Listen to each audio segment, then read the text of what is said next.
Umaga po sa ating lahat, mga kagalang-galang na konsehalos ng bayan ng Tagkawayan. Sisimulan na po natin ang ating regular na pagpupulong ng Sangguniang Bayan ng Tagkawayan, Quezon sa pangunguna po ng ating kagalang-galang Danilo Laluni Liwanag, pangalawang punong bayan, tagapangulo. Lahat po ay tumayo. Sa pong magalang na pagbibigay-pugay po sa ating mga kagalang-galang ng Sangguniang Bayan. Ganon din po sa ating mga bisita. Tayo po ay mag-uumpisa na ng ating regular na pagpupulong sa pamumuno po ng ating kagalang-galang konsehal, Jose Roel Enriquez.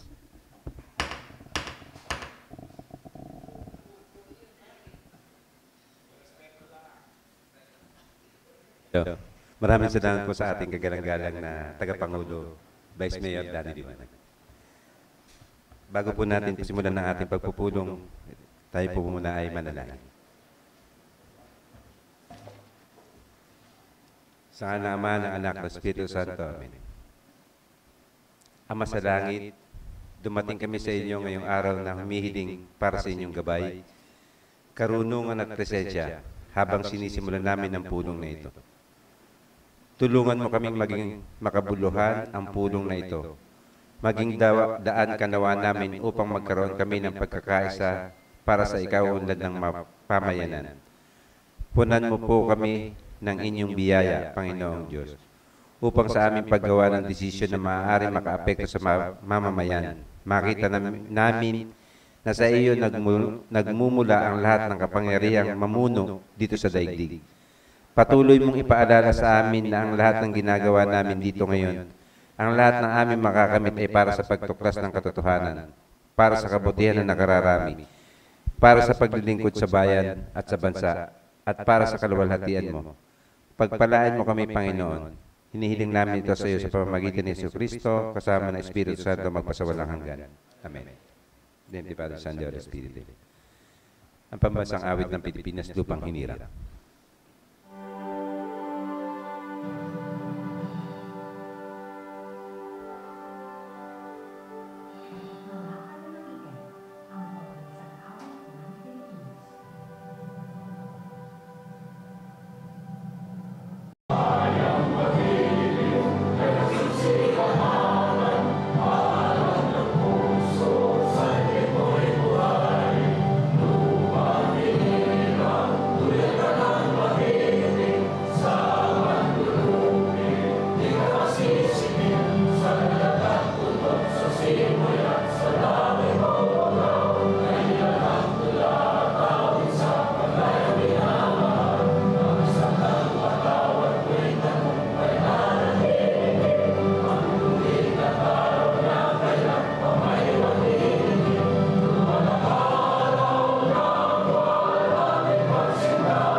Tas po natin ating kanang kamay.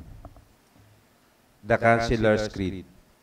I am a Philippine Councilor, mandated by law to enact measures and ordinances to redound the general welfare of my constituents in their pursuit for happiness, peace, and prosperity. I believe in public service above self as the guiding principle of my official act. As I try the pathways of local legislation, may the Almighty guide my mind and heart, that I shall be true to my constituent and the Filipino people. Good morning. Muli po ang ating magalang na pagbati sa ating mga kagalang-galang na konsehal ng bayan. Ganon din po sa ating mga kababayan. Pagbasa po ng ating nakaraang katitikan. Maraming salamat po, kagalang-galang ng tagapangulo. Ang CP po ng katitikan ng pangkaraniwang pulong ng Sangguniang Bayan ng Tagkawayan, Quezon na ginanap ng July 15, 2024 sa loob ng SB Session Hall ay naipadala ko na po through email sa lahat po ng miyembro ng Sangguniang Bayan. At ito po ay nilagdaan ko bilang pagpapatunay ng katitikan ng pulong na ito ay tama totoo. Kung kaya hinihiling ko na po kay kagalang-galang Fort Salumbides na ito po ay mapagtibay na. Kagalang-galang Konsehal Port Salombides. Magandang umaga po sa ating lahat. Ang pagbati ko po sa ating kagalang-galang na Tagapangulo, Vice Mayor Danny Liwanag, sa ating pong kalihim, Sekbong Tadiki, at sa ating pong mga kasamahan na bumubuo po ng ating sanggunian na ito. Mr. Chair, hinihiling ko po na atin na pong pagtibayin ang ating pong nakaraang katitikan. Mungkahi ng pagtitibay ng ating nakaraang pagpupulong. Pinangaluhan po ito ng ating kagalang-galang Konsehal Josie Wagan. Mayroon po bang pagtutol? Kung wala po ay atin na pong pinagtitibay ang ating pong nakaraang katitikan. Thank you po. Magandang umaga po muli sa ating lahat. Ang ating lang pong nakatala na pag-uusapan sa araw na ito ay yung pong dumaan kanina sa committee meeting na SK Kagaskas Supplemental Budget Number 1 Calendar Year 2024 amounting to 550,000. SK San Diego Supplemental Budget Number 1 Calendar Year 2024 amounting to 815,000. SK Santa Monica Supplemental Budget Number 1 Calendar Year 2024 amounting to 587,000. SK Santo Niño Supplemental Budget Number 1 Calendar Year 2024 amounting to 850,000 pesos. Meron din po ritong liham mula po sa Municipal Tourism and Cultural Affairs Office. Ito po ay naka-address kay kagalang-galang Jan Pocholo si Eliazar, bagamat siya po ay nasa Zoom ngayon, siguro po yung Vice Chairman na lang po ng committee ang hinihilingan na magkaroon po ng pagpasok po ng requesting your benevolent heart as the Committee Chair on Tourism to approve and adopt the following map items listed below as the local cultural heritage of the municipality of Tagkawayan. May andito po sa akin ang tala, Alihe Flag Stop, Kinatakutan Railway Bridge, Manato Train Station, Tagkawayan Train Station, Our Lady of Lourdes Parish Church, Artesian Well, Manuel Luis Quezon Monument, Sibalon Light Station, Tagkawayan Freedom Plaza, Lagpan, at yung mga tangible, movable cultural properties po ay ang Iluhan, Wooden Crucifix, Registry of Births, Urbanization Plan of Tagkawayan. Ito po ay kahilingan po ng ating pong OIC o Tourism Officer Designate na si Ginoong Francis M. Villanueva, Environmental Planner. Andito po sa akin lahat po na listahan. Kung maalala po ninyo, ito po yung nilagay po doon sa ating libro. Yung pong pamana. Kailangan lang po itong maisubmit po sa National Tourism po. Salamat po.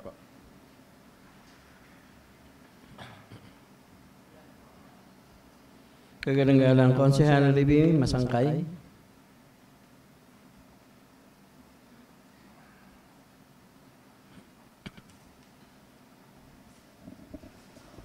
Marami po salamat, kagalang-galang na tagapangulo. Magandang umaga po sa ating lahat, kagalang-galang na tagapangulo, Vice Mayor Danny Liwanag, sa akin pong mga kasamahang kapwa konsehal ng bayan, Secretary Bong, sa lahat po ng ating mga kababayan na nakasubaybay sa teleradyo. Kahilingan po sa Sangguniang Bayan na mapagtibay ang Supplemental Budget Number 1 ng Sangguniang Kabataan ng Barangay Kagaskas na nagkakahalaga ng 550,000 na ito naman po ay dumaan na sa masusing pagre-review ng local finance at ganoon din po ng Sangguniang Bayan Committee on Appropriation kanina po. Kung kaya po magalang na humihiling na mapagtibay ang kanilang Supplemental Budget Number 1 ng Sangguniang Kabataan ng Barangay Kagaskas. Barangay Kagaskas, SK Supplemental Budget, pinangaluhan ng kagalang-galang Konsehal Leo San Buenaventura. Mayroon po bang pagtutol? Kung wala po ay atin na pong pinagtitibay. Vice, ganun din po ang Sangguniang Kabataan ng Barangay San Diego Supplemental Budget Number 1 na nagkakahalaga ng 815,000 pesos. Barangay San Diego SK Supplemental Budget, pinangaluhan ng kagalang-galang Konsehal Bomel de Vero. Meron po ba ang pagtutol? Kung wala po ay atin na pong pinagtitibay. Ganun din po ang Sangguniang Kabataan ng Barangay Santa Monica Supplemental Budget Number 1 na nagkakahalaga ng 87,000 pesos. Barangay Santa Monica, SK, supplemental budget, pinangaluhan ng galang-galang konsehal Botok Magbantay. Meron po bang pagtutol? Kung wala po, ay atin na pong pinagtitibay. Ganun din po ang Sangguniang Kabataan ng Santo Niño 1, supplemental budget number 1 na nagkakahalaga ng 850,000 pesos. Barangay Santo Niño 1, SK supplemental budget, pinangaluhan ng konsehal SK Angela Salombides. Meron po bang pagtutol? Kung wala po, ay atin na rin pong pinagtitibay. Salamat po.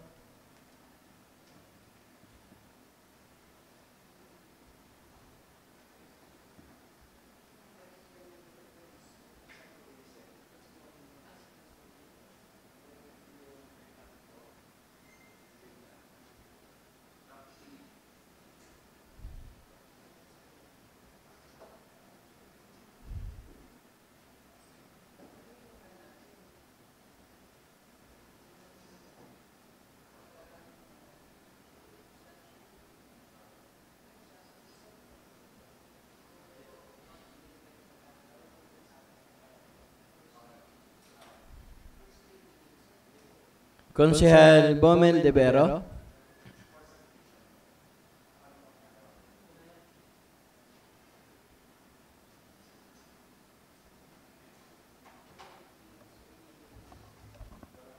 Hello. Isang magalang pong pagbati sa ating tagapangulo, Vice Mayor Danny Liwanag, sa ating pong kasamahang konsyalis ng Bayan ng Tagkawayan, sa ating pong sekretary, at sa nanonood po ng teleradyo. Magalang ko pong nagpapasok ako ng isang adoption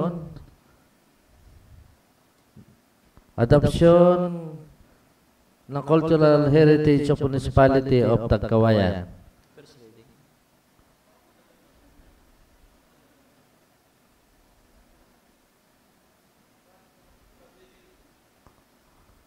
Paglilinaw, Konsehal Port Salombides. Hello. Maraming salamat po, Mr. Chair. Yung paglilinaw ko po ay kung pwede ko na lang po bang i-address sa ating kalihim dahil hindi naman po talaga si Cons Bomel dapat ang ganun po niya. Ano po? Para po malinaw. Thank you po, Mr. Chair. Sec, tatanong ko lang po, hindi po ba ito yung nagdaan na po sa atin nung nakaraan? Actually po, ito po, kagalang-galang ng tagapangulo. Ito po ay, kumbaga po ay yung for submission po sa National Historical Commission po for Cultural and the Arts. Yung pong lahat po ng nalikom po natin na pamana, yung pong sa libro, yung pong dinitalye po doon. Ito po yung kanila pong pag-aaral po nung nagkaroon po sila ng pagbabalidate ng ating mga cultural heritage sites at saka po yung mga katulad ng iluhan, ng mga registry po ng ating yung mga movable po na Ito po ay hinihiling lang po.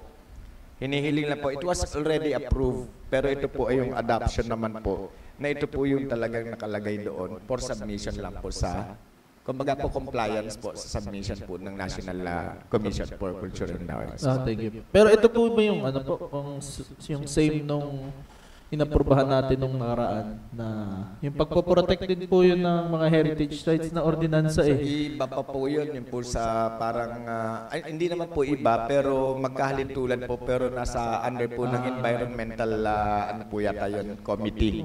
Ito naman po ay, ang sulat po ay nakasulat doon, na isasabit lamang po. Okay po. Kailangan lang po ng resolution po na guaranteeing ng Sangguniang Bayan ay ito po yung mga documents na dapat isubmit. Thank you po, Sec. Thank you po, Cons Bomel. Thank you, Mr. Chair. Konsehal Bomel de Vero.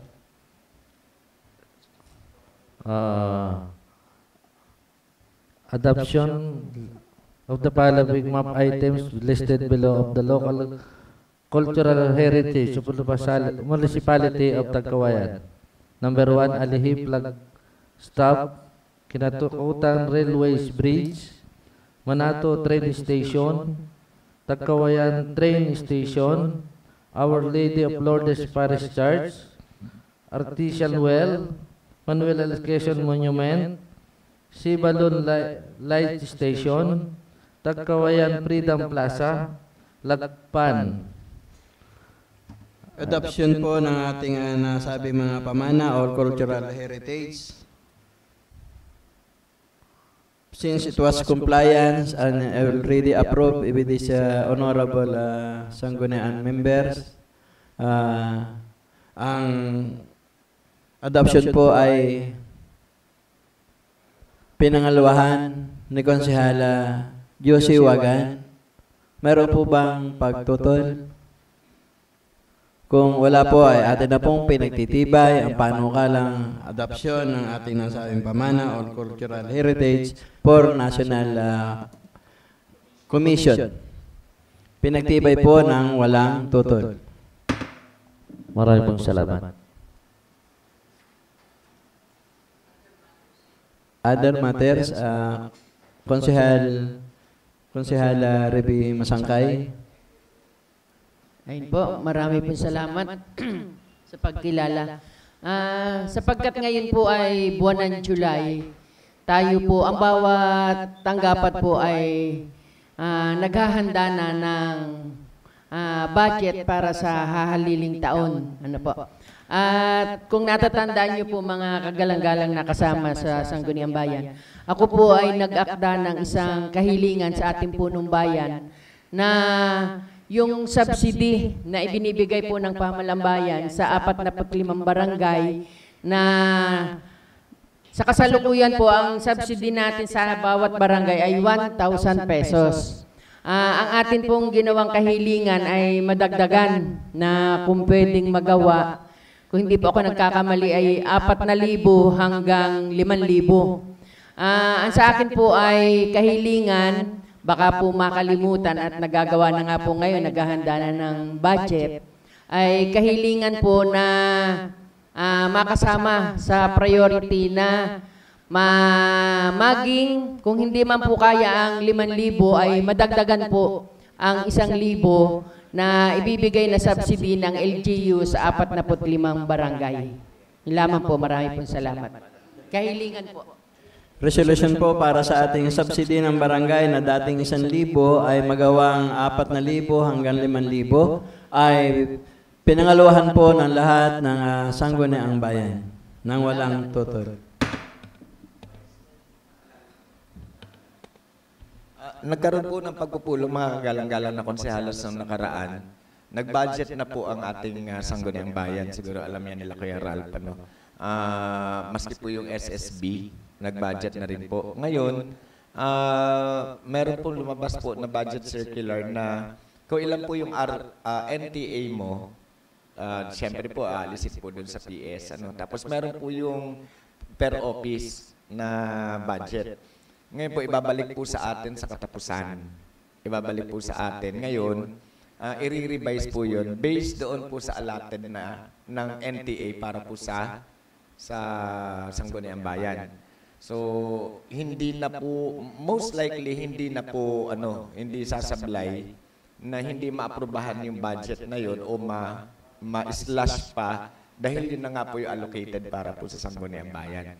So, yung pong halimbawa, meron po tayong nilagay Vice na medyo malaki-laking programa, kung talagang lalampas naman dun sa total allocation natin, magbabawas po tayo ng konti para alam na natin kung magkano talaga yung gagamitin natin. Kaya siguro po, ang advice po natin po sa ating pong mga staff ay talagang i-prioritize kung alin. At ito naman pong resolution na to ay sabi nga ilalagay sa program kasi nakaprogram naman po talaga yung 1K, dadagdagan lang ito at hahanapan po ng pondo para doon. So yun lamang po, katapusan, after katapusan we will be having 5 days para po ma-discuss na po sa ating pong budget hearing na pupuntahan po sa ibang lugaran po. Yun lamang po, information lang po. Salamat po. Kagalang-galang Konsehal Joel Enriquez. Thank you po sa ating tagapangulo. Medyo nagtataka lang po ako, hindi ko lang po alam kung kanino dapat ito itanong eh. Bakit po kaya kailangan dumaan pa sa atin yung budget hearing kung aprobado na naman ng budget? Hindi po ba dapat na mauna muna mag-budget hearing tayo bago dumating bago ma-aprobahan ng budget. Kasi parang useless na rin naman yung pag-budget hearing natin. Aprobado na ng budget ito ng budget officer Hindi po ba pwedeng matwist? Mauna muna yung budget hearing bago ma-aprobahan ng budget officer. Yun lamang po. Bong? Yung pong pagkakaroon po ng budget hearing, di halimbawa po ay, based po ito sa yung part ko bilang sa executive din at hindi sa legislative, based on experience at nung naging konsel din po ako ng bayan. Nung konsel pa lang po ako ng bayan, inano na yan, ipinus na yan. Nung pang nakaraang punong bayan, Mayor Jojo Frondoso, ipinus na yan para kasama na po yung mga konsehalis mismo na nagbabudget. Para at least pagdating po dito, kung halimbawa i-request pa rin po natin yung ating mga speakers o yung mga resource person para po doon sa approval ng talagang budget, hindi na po masyadong mahaba. Kasi kaya po tayo kasama, dati po hindi sinasama ang legislative We are for review lang and for approval. Ang nangyari po ngayon, nung panahon pa po ni Mayor Jo, Mayor Carlo, inadapt po yung ganong system para at least pagdating dito, nakapag-contribute na tayo doon sa budget hearing, hindi na tayo masyadong magtatanong dito. Ngayon, kaya naman po nilagay po doon sa total allocation talaga ng NTA para at least, halimbawa, we are requesting for something, i-revise mo yung budget mo. Halimbawa, gusto pala ng Sangguniang Bayan na makatulong magpagawa ng kalye, so mag-a-adjust yung 20% development fund, doon pa lang sa budget hearing. Usually po kasi, ang mga konsehal ng bayan, nagre-request. Kung naalala po, tayo naman po lahat po ay doon na i-prioritize, gawin ito. Ngayon, paglabas ng budget, hindi tayo kontentado. So what will happen? Magre-request ulit tayo for another AIP for supplemental. Samantalang, kung nakaupo na po tayo doon sa budget, nababago pa po yun. So it doesn't mean po na sabihin reviewin ng budget officer na ito lang NTA and this will be allocated for every offices. Meron pa rin po naman pong nagagalaw doon dahil ang NTA po ay nanggagaling sa national government. How about po yung kinikita po ng palengke? How about yung kinikita natin sa mga clearances, sa mga licenses? Yun hindi pa po yun naka-allocated. So ibig sabihin, pwede po tayo request and whatever. At it costs millions din. Na pwede po tayo mag-request, any office na gustong magpa-open ng trabaho, any office na gustong magdagdag ng budget para sa kanilang MOOE and everything. Doon po yun. Kaya po, pinagsasama-sama po tayong lahat para ma-voice out natin kung anong gusto natin. Baka sa akin na rin lang, baka ma-voice out nyo na yung gusto nyong kahilingan na staff. Bawat isa. At alam ko yun, hindi naka-budget yun. Again, hindi naka-budget. Malay nyo, may allocate na natin sa budget ng Sangguniang Bayan for 2024. Ay, 2025 po, sorry. Ang sa akin lang po ay, bakit naunang aprubahan pagkatapos dadalhin dito? What's the use? Anong hindi ba parang useless? Kasi ang sa akin lang naman po ay ganito. Hindi naman ho tayo kumukontra. Kaya lang, baliwala lang yung ginagawa natin budget hearing na yun. Naaprubahan na eh. Ang tinatanong ko lang po ay hindi po ba pwede na mas maunang dalhin muna sa atin dito para kung meron man tayong mga gustong adjustment, gusto nating suggestion, bago po, yun lang naman po ang sa akin. Kagalang na taga-Pangulo. Kagalang Konsehal Riby Masangkay. Ayun po, maraming salamat po. Maraming salamat po sa ating LCE at sa Local Finance Committee ng Bayan ng Tagkawayan dahil ang buong Sangguniang Bayan ay naanyayahan po sa budget hearing. Kaya po tayo nagkakaroon ng budget hearing kagaya sa darating na August at tayo po nakakasama para doon mapag-usapan na po. Kung mapapansin po ninyo at matatandaan ninyo nung tayo nasa Baguio City, doon po ay iniisa-isa ng bawat tanggapan kung ano yung plano nila sa kanilang tanggapan. Kunwari po, may proposal na opening ng isang aplikante. Doon po pinag-uusapan yun. At kung ano yung mga programa at proyekto. Ngayon po, kaya tayo ini-invite doon, tayo po ay kinakailangang ano tawag doon, dialogo, mag-participate. At kung meron po tayong nais na i-suggest, o kung meron tayong napupuna, kagaya po ako bilang chairman ng komitiba ng health. Ang dami po sa atin nagre-request na bakit kulang ang anti-rabies, bakit kulang ang ganito, ganyan. Kasi po doon sa budget hearing, binabanggit po ng bawat hepe yung kanilang mga, yung job description po nila sa kanilang tanggapan. At sinasabi din po nila doon kung ano yung mga proposal na kinakailangang mag-PO nito, kinakailangang ito yung priority ko. Ngayon po tayo bilang chairman ng komitiba ay pagkakataon po natin doon na mag-suggest tayo or mag-recommenda tayo para po sa kanilang tanggapan. At yun naman pong ginagawa natin tuwing buwan ng October hanggang December, nag-i-invite tayo ng mga hepe. Pero kung tutuusin po, pwedeng hindi na tayo mag-invite kasi tayo ay nakasama na sa budget hearing ng lahat po ng hepe. Para pagdating dito, ipipresent ng budget officer na ganito-ganyan, ito po yung napagtibay. Yun naman pong inihaharap sa atin doon ay hindi pa naman yun yung talagang a-aproba natin eh. Meron pa po doon mga nababawas. Kaya kung maganda po yung suggestion nyo,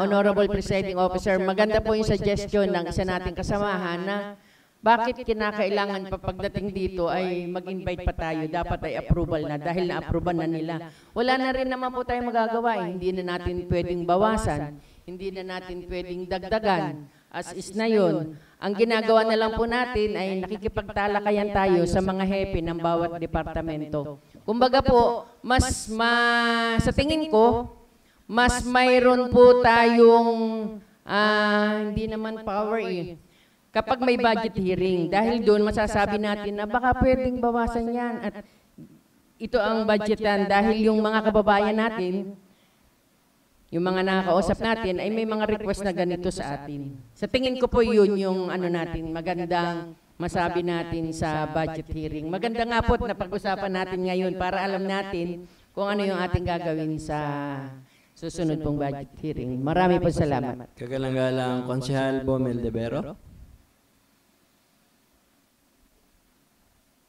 Hello, mga kasama, sasamantalahin ko na itong pagkakataong ito na para nilawin lahat-lahat yung mga dyan sa budget natin. Ang mga, kasi ang napapansin ko, halos lahat ng department, over yung kanilang request ng kanilang budget. Ngayon, pagka tayo ay nag-suggest ng ating kagustuhan at yung ating sinasabi na ating kompromiso sa ating mga kababayan, hindi ko maintindihan kung napapasok ba yung ating mga ni-request o hindi.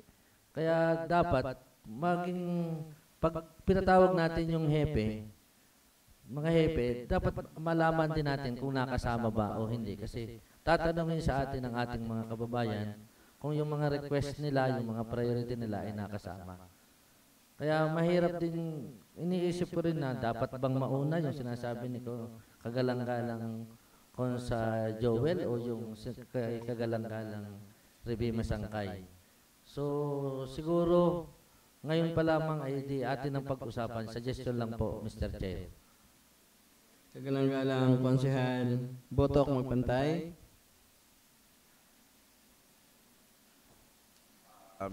Good morning, Mr. Chair. Ang sa akin po, tama po muna yung daan mo po muna sa mga what I mean is yung pag-budget do sa mga bawat departamento bago dalhin dito. Dahil yung po tamang proseso eh. At saka pag ilahat na ho doon lahat ng mga programa at yung mga pagkakagastusan, yun naman po ay titingnan pa rin kung magkano ang kakayanin. Then dadating ho dito. Pero hindi ho ako agree na miski hindi na natin ipatawag yung mga head. Ano po?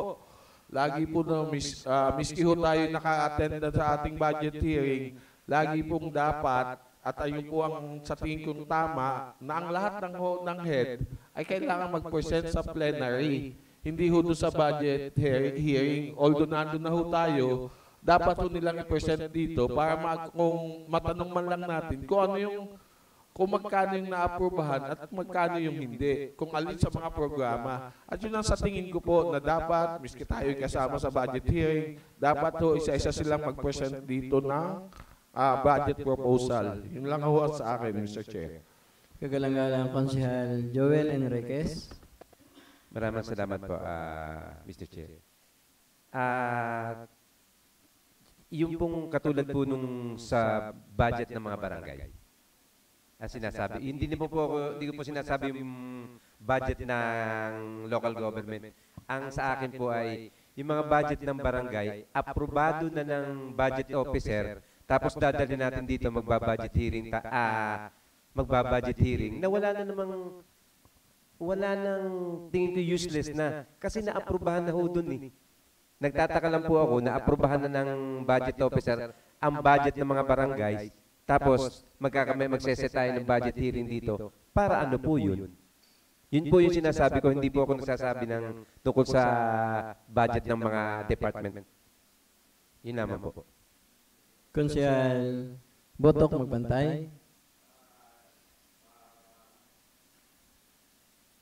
Ang naayon po kasi sa batas, Mr. Chair, yung sa budget ng barangay, miski kailangan po talagang dumaan muna doon sa Finance Committee bago natin aprubahan. Yung sa atin po, ministerial na po yun. Kasi nasa sa batas na kailangan yung budget po ng barangay ay dumaan sa sanggunian. Yun po ang alam kong nasa sa batas. Yun lamang po, Mr. Chair. Konsehal Port Salumbides. Hello. Salamat po, Mr. Chair. Siguro po maganda siguro na bago tayo tumulak papunta ng ating budget hearing, siguro po mag-convene rin muna tayo ang ating committee ng Ways and Means.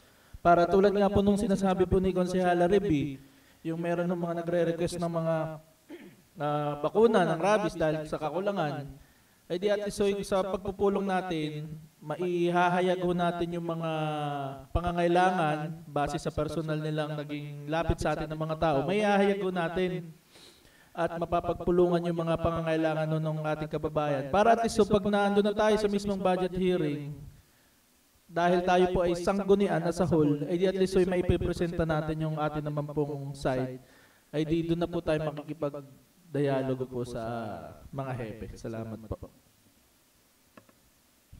Kung wala na pong opinion ng ating mga kagalang-galang na konseho, ang nais ko lang pong dagdagan ay yung pong hindi naman po useless ang ating pagbabudget hearing. Kasi unang-una, yun nga ang sabi ng Konsehal Botok ay malaki ang halimbawa 1 milyon, tapos ang kinaya lang ng budget ay 700. So alam ng kagalang-galang na sangguniang bayan, bakit natapyas? So sa pagpaliwanag naman ng ating kagalang-galang Konsehal Reby Masangkay, ay nadoon yung pagkakataon na kung meron tayong gustuhin, tulad niya, nasa Committee on Health and Sanitation, kulang ng anti-rabies. So ipagpipilitan ng kagalang-galang Konsehal Reby Masangkay na sapagkat nasa kanyang sakop ang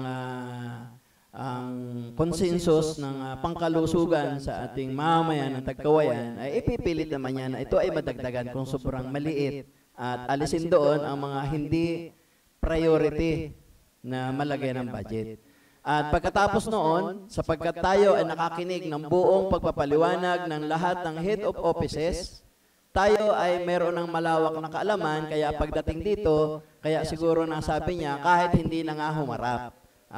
Yun naman na hindi sinasang-ayunan ng ating kagalang-galang Botok Magbantay sapagkat on the process, narito rin. Kasi hindi rin naman natin lahat matandaan yun dahil yun ay sunod-sunod, inaabot pa nga ng mula umaga hanggang gabi ang talakayan, tapos yun ay bubuuin uli nila sang-ayon sa pangkalahatang budget na kinaya yung ganung mga proposal. Pero lahat ng proposal lagi yung sobra eh. Kasi ikaw pa naman, head of offices, alam mo ganito ang pangangailangan, bakit di mo ilalagay? So, doon nagkakameron ng salitang tapyasan, pero ang totoo, budget ang kinulang. Kaya dapat naman ito ay mailagay lahat sa AIP kasi pagka nagkameron ng budget, ay hindi naman ito mapasama, SECBOM. Kaya kailangan ito ay natatalakay. Ganito kalaki yung ang gustuhin ng ating local chief executive ay nasa halagang 70 million halimbawa. Ang kinaya ng ating budget, 50. So, meron tayong hanapin at inspirasyon na ihanap ng pundo, sinatitirang 20 milyon, if I'm not mistaken.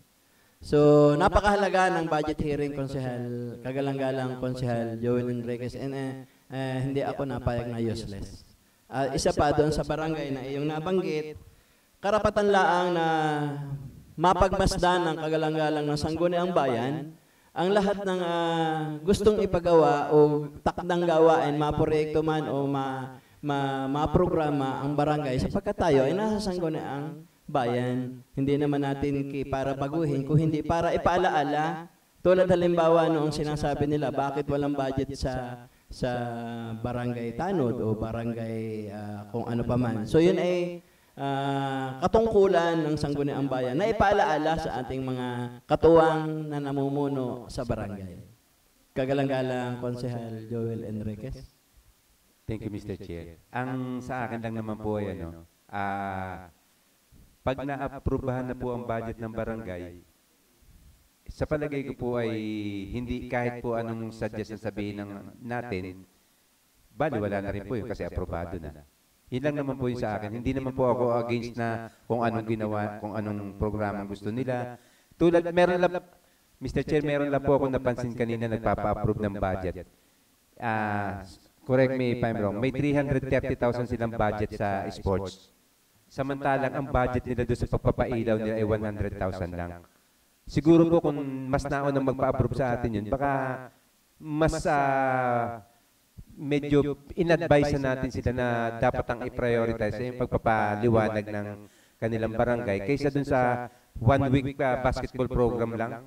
Ang ibabudget nyo doon 330,000 compared dun sa madaming mapapaliwanag ng barangay doon sa kung mapapaliwanag natin ng mabuti sa kanila na mas prioritize dapat yung pagpapaliwanag sa kanilang barangay. Yun naman po, Mr. Chair. Bago ko tawagin at kilalanin ang ating kagalang-galang Konsehal SK, ang una mo kasing banggit kagalang-galang Konsehal ay ang budget hearing. So, useless. So, yung pala naman ay sa barangay committee meeting. So, tumataas si Konsehal SK, ay tawagin ko muna at kilalanin bago ko ipaliwanag yun sa barangay. Konsehal SK Angela Salombides. So ayun po, magandang umaga po sa ating lahat. Yun po yung sinasabi ni Cons Joel kanina ay yung nangyari pong sa budget hearing kanina ng barangay sa mga supplemental budget po ng SK. Ano po, pandagdag lang po. Sa tutuusin po talaga ang solar lights po ay hindi po kami pinapayagan ng budget. Pero dahil po pinipilit lang po namin dahil nagre-request po talaga ang sangguniang barangay po para budgetan po talaga po namin ng solar lights. Sa totoo po talaga ay hindi po kami pinapayagan ng budget na budgetan po ang solar lights dahil hindi po namin nasasako po yun. Yun lamang po. Exactly, yun ang programa kasi ng SK. Hindi sakop yung ibang mga soap infra kasi ito ay pananagutan ng ating pamunuan sa barangay. Kasi ang SK ay mayroong mga 10-point agenda yata ngayon na dapat lang sundan. Kung yan man ay nagugugol nila, halimbawa sa sports, ay nakalagay yun doon sa kanilang takdang dapat gawin. Marami kasi yan, tulad doon sa mga supplies ng kabataan, yun, pwede yun doon. Pero yung magpagawa ng hard infra, pakiwari ko ay 100% hindi sila ma-aproban. Humihingi lang at lumalambing minsan ng mga kapitan, nakikinig ko, SK, sa iyo na naman muna itong pailan-ilang na solar lights, lalo na sa madidilim. Kasi concern din naman ito, doon lalo na sa mga place na medyo delinquente sa mga kabataang maraming tumaraan. Kaya minsan na-approve na din. Kasi malaki naman yung pagkukunan na babahagihan. Sana naging malinaw, Konsehal Joel. Thank you, Mr. Chair. Okay. Other matters? Konsehal Port Salumbides.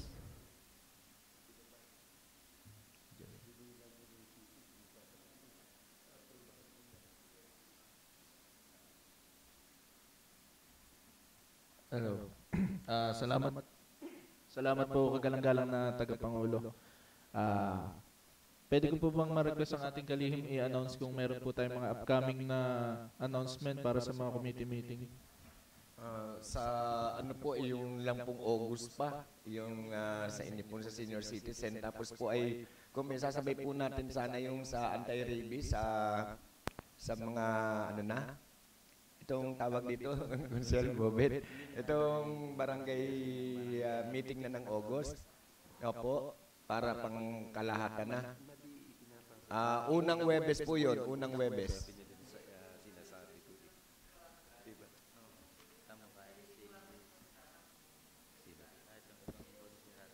Pwede pong makipag-usap ako ng schedule sa kanya.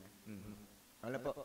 Yun lamang po naman na siguro pa para malaman po natin na mula po dun sa budget po natin ng nakaraang taon na nakabase po dun sa COVID-19, meron po tayo yatang parang 50 or 52 million na additional po sa NTA. Salamat po.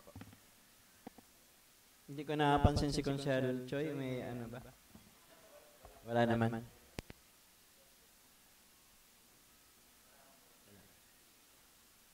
Hello. Thank you po.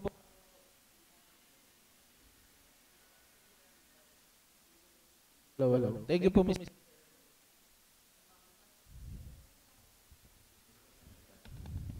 Hello. Ayan. Thank you, Mr. Chair. Thank you, Sec. Ayun po, kung wala na pong ibang announcement po. Konsehal Botok Magpantay.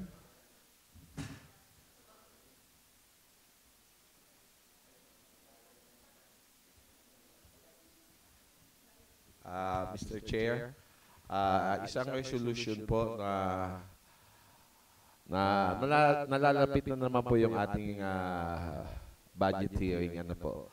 Ako po ay humingi ng isang resolution na maisama po sana sa annual investment plan na magkaroon po tayo for next year po na magkaroon po tayo ng standard o yung naayon sa batas na dog impounding area para ho sa ating pagpapatupad ng ating problema sa stray animal po. Ano po? Napakalaking suliranin po ng bayan natin yung ating mga pag-alagalang hayop. Ano? Lalong-lalo na yung mga aso at pusa.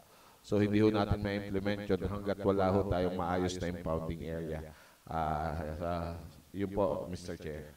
Resolution po para sa pagdadagdag ng standard dog impounding area. Pinangaluhan po ng ating kagalang-galang Konsehal Port Salumbides. Meron po bang pagtutol? Kung wala po ay atin pong pinagtitibay ang panukalang maisama sa AIP ang standard dog impounding ng ating bayan. Konsehal Port Salumbides.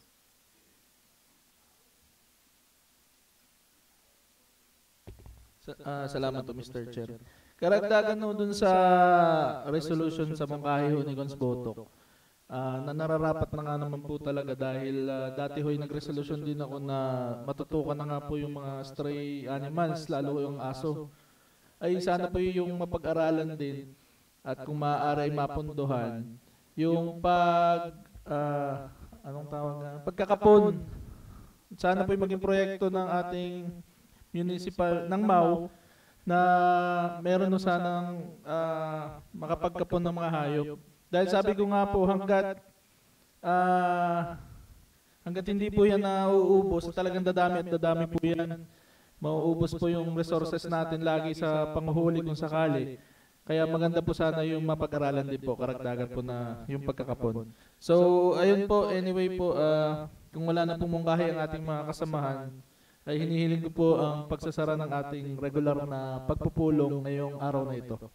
Mungkahi po ng pagsasara ng ating regular na pagpupulong ay pinangaluhan po ng ating kagalang-galang Konsehal Bomel de Vero. Mayroon po bang pagtutol? Kung wala po, tayo po ay nagsasara na ng ating regular na pagpupulong ngayong araw.